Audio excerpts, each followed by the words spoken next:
This video talks about the homeopathic treatment of ME/CFS and the remarkable story of singer, presenter, writer, and nutritionist Diane Solomon, who recovered after homeopathic treatment from the ME/CFS condition, which caused her to be bedridden for 7 years. She later became a homeopath herself and treated many ME/CFS patients, and wrote a book about the homeopathic treatment of ME/CFS.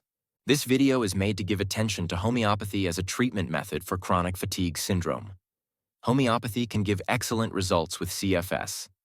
However, it should be noted that this video doesn't want to suggest that homeopathy will be a cure for all persons suffering from CFS, and that recovery often comes with homeopathy as part of a multifaceted approach, with also attention for diet, avoiding toxins, and/or undergoing other regular and alternative therapies.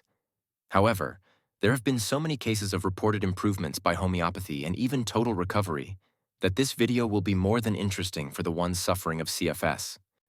The video explains what homeopathy is about, how it is applied with CFS, and mentions scientists and academically trained doctors that are in favor of using homeopathy. What is ME/CFS? ME is short for myalgic encephalomyelitis, and CFS stands for chronic fatigue syndrome. Both terms are being used. It is a very debilitating chronic disease picture in which patients experience a chronic severe fatigue, and physical and mental exertion becomes difficult. The condition can have multiple causes, some of which are not understood or unknown. In large part of the cases, the condition is triggered by a viral infection or a flu-like illness from which a person does not recover. These viral infections can be, for instance, Coxsackie B, human herpes virus, and HHV7 viruses. Also often experienced virus infections playing part in CFS are cytomegalo, Epstein-Barr, and coronavirus. There is a very large influence from this disease on the life of ME/CFS patients. Often they are bedridden, barely able to participate in life and live their lives. There is no general cure for people with ME/CFS. Every case seems to be different, and while people do recover, it is often after years of having the condition. Diane Solomon is one of the persons that was affected by this disease, and she has a remarkable recovery story that the people affected by CFS should know about. She is an American woman who performed as a singer in the UK starting in the 1970s. Around 1974, she was the host of a show on British national television called The Diane Solomon Show, in which she hosted various well-known singers of that time. On the show, she sang as well, alone or together with the guests. She became a regular on British TV. Besides singing, she had an interest for health and natural therapies, and in 1986 she became a nutritionist as well. A couple years later, she became sick from a flu-like virus, and to her shock, she never recovered after this. She found herself in a heavy, debilitating chronic disease state, which was chronic fatigue syndrome. During this very difficult time, Diane was bedridden for 7 years. Understandable, she tried all kinds of therapies with no large results. But then, after 7 years of living with chronic fatigue syndrome, she completely recovered. Her recovery was largely a result of homeopathic treatment. Stunned and grateful for the result of the treatment, she decided to become a homeopath herself and was specialized in treating people with ME/CFS. Filled with knowledge on the subject after practicing homeopathy on CFS patients for years, she wrote a book about the treatment of CFS with homeopathy, called Chronic Fatigue Syndrome, a guide to the homeopathic treatment of CFS-ME, which was released in 2015. On the website of Amazon, a preview of the book is available, which contains the preface. In this preface, she writes about her personal story with CFS and her recovery. This story goes as follows. I wrote this book out of a passionate desire to help others afflicted by this syndrome, which stems, of course, from my own painful personal experience. 7 devastating years of chronic fatigue syndrome. Imagine my shock, disbelief, and denial when I contracted what I thought was the flu, but never got better. It couldn't happen to me. I was a nutritionist. I ate organic food, drank very little alcohol, I exercised, I took tons of nutritional supplements. I was happy, having just fallen in love and was planning to move to Los Angeles to be with my fiancé. Over the next 7 years, I tried every possible modality. First, of course, were the orthodox physicians, 3 of them. I heard, "You're hyperventilating, breathe out of a brown paper bag and you'll be fine." This from an MD in England. Try to get some more rest. Here is a prescription for tranquilizers and sleeping pills. This advice from another general MD, this one in Los Angeles. I also tried, Oh, so many alternative practitioners, who, while more caring people, couldn't seem to help either. I would find a bit of improvement from herbs, a chiropractic adjustment, acupuncture, or whatever, but it would not hold, and I'd sink right back down. I sought out naturopaths, acupuncturists, Chinese herbalists, chiropractors, a DO, massage therapy. I even tried hypnotherapy, but nothing I tried was of much use, certainly nothing lasting. I spent a fortune, was unable to work at the time, and was terrified, and very depressed about it. The nutshell: years of bedridden misery. Sometimes I couldn't walk across the room unaided. I couldn't find the energy to answer the telephone. I couldn't sleep, so I never felt better in the morning. Then I tried homeopathy. Goodness knows why I did not find it sooner. A Los Angeles-based homeopath, Chinese herbalist, recommended I take a nosode of Coxsackie B4 virus. I know this may not mean much to you at this point, but more later. I took 3 doses over 24 hours and then promptly experienced a full-blown, terrifying relapse. Any tenuous balance or coping I was holding on to vanished with this remedy. I fell into bed. Boy, did it ever make me sick. I was much worse. For about a week and a half, I felt as if I had the full-blown flu. It scared me, I can tell you. But then it was over. At about the 10-day mark, I just woke up. Everything felt different. There was no pain, no foggy feeling in the head, much less exhaustion, no swollen glands, no sore throat, no sore muscle point. The majority of the symptoms were gone, and I was a consistent 80 to 85% better. No relapse. It took a while to clean up the gut, restore full adrenal function, and I was allergic to every food under the sun, it seemed, by this time. There was more to do to be 100%. But I felt like the black and white movie of my life had suddenly been remastered in gorgeous color. Our belief, as homeopaths, is that my immune system was deeply challenged by the remedy of this virus, perhaps the virus of the original flu I had contracted 7 years previously, and had kicked it out at last. I have since helped many people with CFS to recover some or most of their health with a remedy similar to Coxsackie. It might be another virus, such as influenza or cytomegalovirus, or even the mononucleosis EBV virus. This is not to say that I think everyone with CFS will recover this dramatically with the use of a viral nosode, but it certainly can be a part of the picture needing to be addressed. Or at least viral involvement must be eliminated as a cause. That's a little of my story. I have been fully recovered now for over 20 years. I exercise, garden, hike, and ride my bicycle. I am back to normal. However, not a day passes that I don't feel truly blessed to have survived those dreadful years. When I get a cold or an occasional stress headache, I tell myself, it's only a cold, it's not CFS, or it's only a headache, it's not CFS. So it feels like nothing at all. Nothing could be that bad again. So this rebirth is just wonderful, just miraculous. A true gift. In the introduction part of her book, Diane writes about how she sees CFS. This reads as follows. The definition of this illness, as set out by the Centers for Disease Control in Atlanta, Georgia, has succeeded in setting guidelines for diagnosis. Although there is no accepted cure offered in the orthodox medical world, at least CFS is finally being accepted as a serious condition. Just this year, in February 2015, an Institute of Medicine report declared chronic fatigue syndrome a legitimate illness, one that should be taken seriously by medical doctors. This will result, hopefully, in medical treatment aimed at a biological disease mechanism, not an emotional issue. Far too long, CFS sufferers have had to contend with the yuppie flu brand, the depression misdiagnosis, or the "oh, you're tired, I'm tired too." Comment from those who do not understand that having CFS is like living with a flu from which you never recover. In a powerful turning point moment for the many sufferers of chronic fatigue syndrome, a February 2015 Institute of Medicine news release stated, "In its most severe form, this disease can consume the lives of those whom it afflicts. It is real. It is not appropriate to dismiss these patients by saying, 'I am chronically fatigued too.'" The Institute of Medicine went on to recommend that chronic fatigue syndrome be renamed systemic exertion intolerance disease. Whether renamed or not, I am glad it will be reviewed and treated more seriously in the future. There is research that points to possible markers for the disease, and which creates better understanding of what CFS does to the immune system and the nervous systems. However, This research has not yet led to much in the way of helpful orthodox treatment. In fact, it seems the drugs the medical world prescribes too often make a CFS sufferer feel even worse. While I will attempt, in the appendices of this book, to lay out a general overview of the research and theories with regard to CFS/ME, it is by no means complete. For the reader who wishes to read a summary and then move on to the homeopathic and complementary treatments of CFS, please check out Miriam E. Tucker's succinct and thorough article for Medscape, which was published on January 8th of this year, 2015.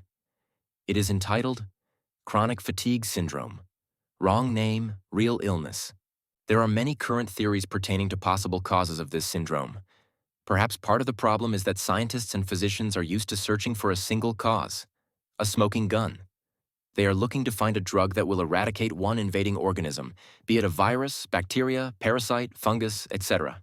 But in the opinion of many experts and practitioners in the alternate and complementary health field, chronic fatigue syndrome seems to be a plethora of problems piled high upon each other, and there's not one lone drug that holds the slam-dunk cure. With this in mind, let's look at all the various indicating factors that may be involved in CFS.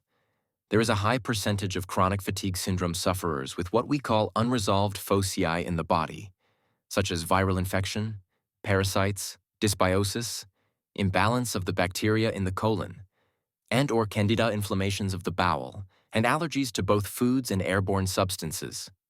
Many patients with CFS also have allergic or hypersensitive reactions to chemicals in the environment, heavy metal toxicity, thyroid toxicosis, and such problems as nutritional deficiencies. One or several of these problems may lead to an eventual diagnosis of chronic fatigue syndrome, with the devastating fatigue, pain, and depression that this involves. It is important to use methods for diagnosing these problems, or foci, in order to unravel this syndrome. The problems may be like an onion, in layers, which need to be peeled back.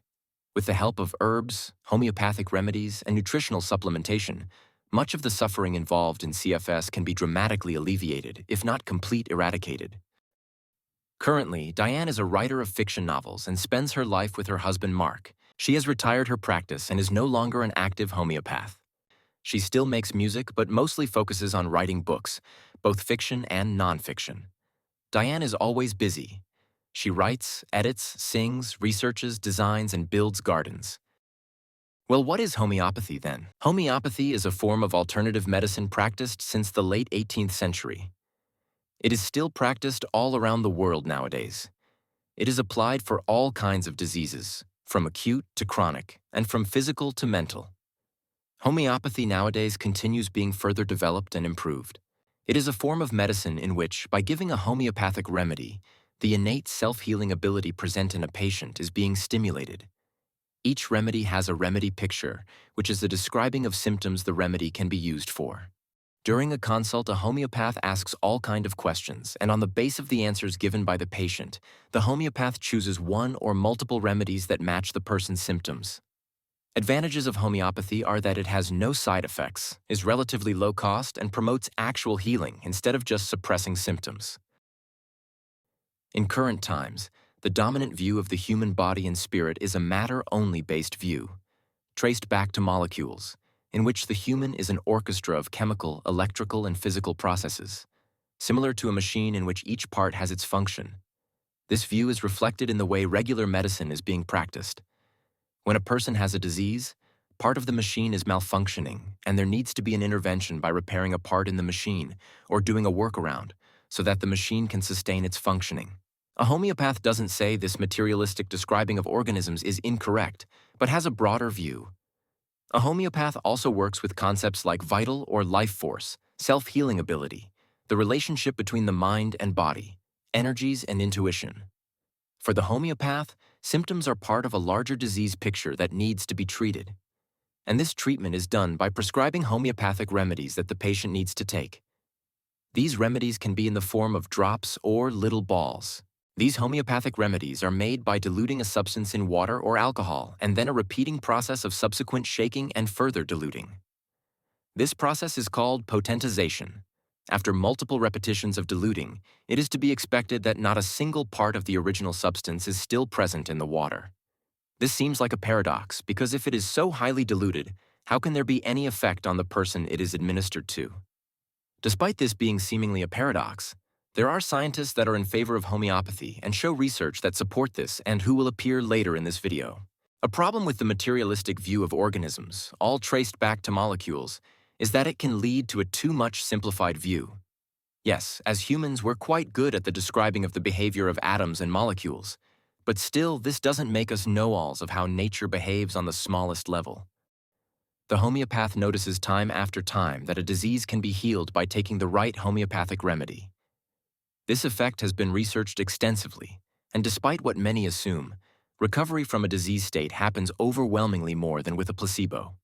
For instance, here is an excerpt from a talk at the 2019 conference by the Homeopathic Research Institute. This talk was by Professor of Anesthesia, Dr. Robert Hahn, who isn't a homeopath but an academically trained doctor who concluded that positive studies have been left out of meta-analyses on homeopathy research as a result of bias towards homeopathy. I'm a physician and I'm an anesthetist. I worked in the operating room for 15 years full time, and then in the beginning of the 1990s I turned to academic work. So I've been a clinical researcher in anesthesia, surgery and urology for the past 25 years. So I come in to you for a little from the side, so I would like to thank you all for allowing me to be here. It will be. People say that homeopathy is only placebo, and I tell you this is wrong. They cannot have read the literature, because if they do, they'll find a different result. Okay, what do we learn from this? In meta-analysis, authors may play around with data until they get the result they want, or dare to publish. And dare to publish, that's where I think we're going to discuss this more, because it is difficult to become accepted in the academic world if you publish something that is positive for homeopathy. But that's a different story. But you can play around with it. And the easiest way to do is to take away almost all the material. We call it in statistics a type 2 error. Is there a bias? Yeah, we can say that Hahn study, the key author, the final author, had published a very, very negative article about homeopathy. And if you've done that, you shouldn't do a meta-analysis, I think, because you're very likely to manipulate with the data, and it's easy to do so in this setting. But it's bad science. It's very bad science. So you should be able to say that very clearly as bad science. Regular medicine, like antibiotics or Tylenol, rely on molecules that intervene with some process within the body to give the person relief or take away a cause or a symptom of disease. Healing by homeopathic remedies can't be attributed to the effect of molecules on a process in the body, as they are so highly diluted that no molecule of the base substance is present in the remedy. So this has to work differently. In a lecture held at the 2019 conference by the Homeopathic Research Institute by Professor Voeikov, who is a biology professor from the University of Moscow, he discusses the difference in working mechanism of homeopathy compared to regular medication. In the lecture, he sums up scientific research that shows how highly diluted substances still have biological effect on the human body, and that these homeopathic solutions give different results in physical lab experiments compared to only the water or alcohol used as solvent. Homeopathy challenges one of the major dogmas, major postulate of contemporary biology, that all biological processes are based on specific local interactions of biomolecules, which are particles, that are adjusted to each other as key to the lock. You can look at many different examples of this key and lock action. One of the most obvious is any ligand. It may be neurotransmitter, it may be hormone, it may be substrate of an enzyme, which from this it follows not only from this only paper works, series of works, but from other series of works it follows that seriously agitated ultra-high dilutions of the mother tincture differ in their physical chemical properties from a pure solvent, even if the concentration of substance in them becomes negligible.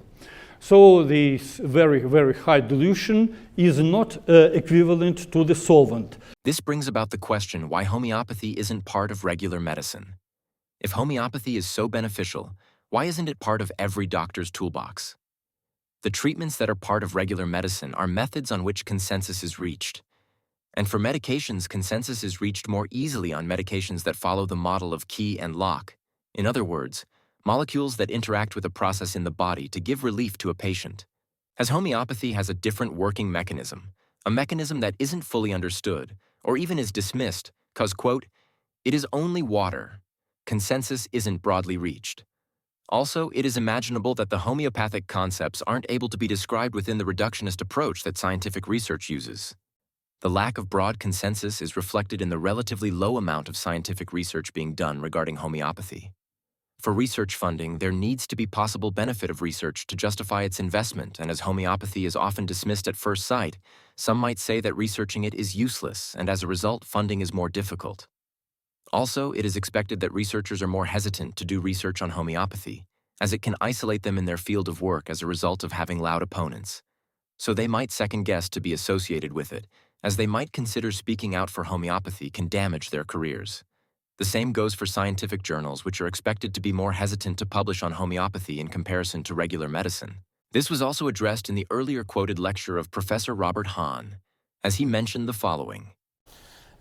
Also, I feel that those who want to publish something favorable to homeopathy who is within the academic society will have trouble because of this old-time conflict. And this is all very, very, very, very sad that we have it this way. As consensus isn't so broadly reached on homeopathy and hard scientific facts are demanded nowadays, policymakers are hesitant to take it up in their package of offered treatments, and same applies to universities that for that reason don't take it up in the curriculum. These are all mutually reinforcing effects. It becomes a case of unknown, unloved. But while there are many scientists that aren't considering homeopathy as a research subject, this doesn't mean it isn't being done at all. There are scientists that do research on homeopathy. Many of them are proponents of homeopathy, or at least see it as a field very much worth researching. For instance, the YouTube channel of the Homeopathic Research Institute contains many videos of lectures, testimonials, and other informative videos from scientists that are researching homeopathy. Most of the scientists on that channel are not homeopaths, but come from other academic areas like physics, biology, and academic medicine.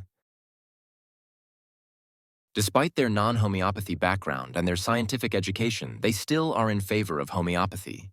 Homeopaths usually aren't academically trained doctors, but have done years-long homeopathy educations. However, there are also doctors who completed regular academic medicine at university that also became homeopaths. The number of these doctors are more than many probably would have assumed. This can be derived from the existence of organizations like the European Committee for Homeopathy. This is an organization that represents academically trained medical doctors that are also homeopaths in 30 associations in 25 European countries. With their knowledge of regular medicine and high level of education, they still see the value and advantages of homeopathy and don't dismiss it. How does the homeopath treat CFS? Homeopathy is individualized medicine, meaning that for every individual case of a sick person, a personal treatment is determined. The homeopath takes on the consultation of the patient, during in which a series of questions is asked about the history of the patient's health. The homeopath tries to determine the personality traits of the patient, which helps in determining which remedies should be administered. Possibly the homeopath uses a blood test or a bioresonance type of device to check which virus is involved in the disease picture of the patient. A group of homeopathic remedies that are particularly interesting in the case of CFS are the nosodes. Nosodes are homeopathic remedies for which the base material is a diseased pathogen like a bacteria or a virus. Don't worry, after the manufacturing process of the homeopathic remedy, the potentization, no virus or bacteria is present anymore. One of the applications of these nosodes is to deal with the consequences that are still present in the patient after a viral infection. Not being able to recover from for most people, quite innocent viral infection and being stuck with chronic health complaints is an often experienced situation for a large group of CFS patients. It turns out that often a nosode prepared from the initial virus that caused the illness can be an important part of the homeopathy treatment for curing someone with a CFS condition. This is in line with the homeopathic principle of like cures like. The nosode homeopathic remedy stimulates the body to heal from a state which was for a large part caused by the virus that the nosode is prepared of. This was also the case with Diane Solomon. Large part of her recovery was due to her receiving a Coxsackie virus nosode, but also for CFS cases that haven't been started after a viral infection. Homeopathy is a treatment that can be applied. Next to the prescribing of homeopathic medicine, it's likely that the homeopath will also address diet, supplements, and possible foods or drinks to avoid. It is important to state that a CFS patient should consult a homeopath for homeopathic treatment, and this video is not an encouragement to self-diagnose and self-treat. It can be very well necessary to first or at the same time administer other homeopathic remedies with prescribing a nosode to get the patient in a more healthy state. Otherwise, the nosode can be too much to take on and aggravations of symptoms can occur. Now, the research done on CFS and homeopathy will be discussed. There is an article written on the website of Homeopathy by Jill Graham from 2011, which discussed the state of research and reporting by homeopaths of CFS and possible cures that homeopathy has to offer at that time. The article is written for professional homeopaths as the audience and not patients. Also, it shouldn't be used to self-prescribe, as consulting a professional homeopath is necessary to make the right treatment choices. If a patient self-prescribes, it may be too much to take on and aggravations of symptoms can occur. Also, it is less likely that the treatment will be a success. There have been done some trials regarding homeopathy for CFS patients. These trials and some case reports are being discussed in the article. Although the writer of the article states that randomized controlled trials are not as applicable to homeopathy as they are to other treatments, the trials done on homeopathy and CFS will be discussed here to give a view on the research done on homeopathy for CFS. There has been done a randomized control trial by Elaine Weatherly-Jones and others, which is published in 2004 in the Journal of Psychosomatic Research with the article, "A randomized, controlled, triple-blind trial of the efficacy of homeopathic treatment for chronic fatigue syndrome." The study involved 103 CFS patients. From the abstract of the article, it reads, "More people in the homeopathic medicine group showed clinical improvement on all primary outcomes." Another article reporting of a trial being done is by homeopath Harthorn, published in 1997 in the journal Biomedical Therapy with the article, "The Homeopathic Treatment of Myalgic Encephalomyelitis Based on 219 Case Histories." From the results section, it reads, "Complete recovery occurred in 81.74% of cases treated." Interesting to read is this selection in the discussion section. The comments of those treated have been not only rewarding, but strongly indicative of the patient's conviction that now, at last, the disease condition had been resolved and that normal life could recommence. We have been thanked by husbands for having given their wives back to them, by others for having given their life back to them. I have been dead for 10 years and now am alive again. These comments and the fact that we are able to give a reasonable assurance that the treatment is not open-ended, but most likely to result in a cure in a specific time of 5 to 6 weeks, had made the treatment of ME feasible and rewarding for patient and practitioner alike. For long COVID specifically, an interesting article is "Use of Homeopathy in Patients Suffering from Long COVID-19, a Case Series," which is written by Michael Takach and others, and published in OBM Integrative and Complementary Medicine. From the abstract it reads, 15 female consecutive patients with long COVID-19 were documented.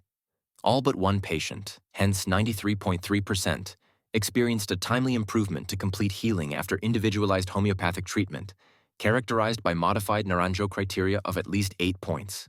Homeopathy can be a very hopeful treatment method for CFS. Do note that from the above articles, it shows that it is unfortunately not to be expected that every case of CFS can be healed by homeopathy. It is just honest to mention that. That could either be the consequence of a homeopath that isn't equipped to make the right analysis of the case, or maybe it's unfortunately a case that isn't treatable with homeopathy to a satisfying success. From the articles mentioned earlier in this video, it shows that homeopaths are publishing research to contribute to a more optimal approach and understanding of homeopathy for CFS, so it is still developing. Also, the path to healing from CFS seems to be a multi-factor approach in which also diet and eliminating certain foods and substances seems to play a large role. So this video doesn't want to give the impression that homeopathy is the only way to recovery from CFS. Patients report improvement from a lot of treatments, alternative and regular medicine. However, it seems more than worth it to give homeopathy a try if the CFS patient has the chance to try it.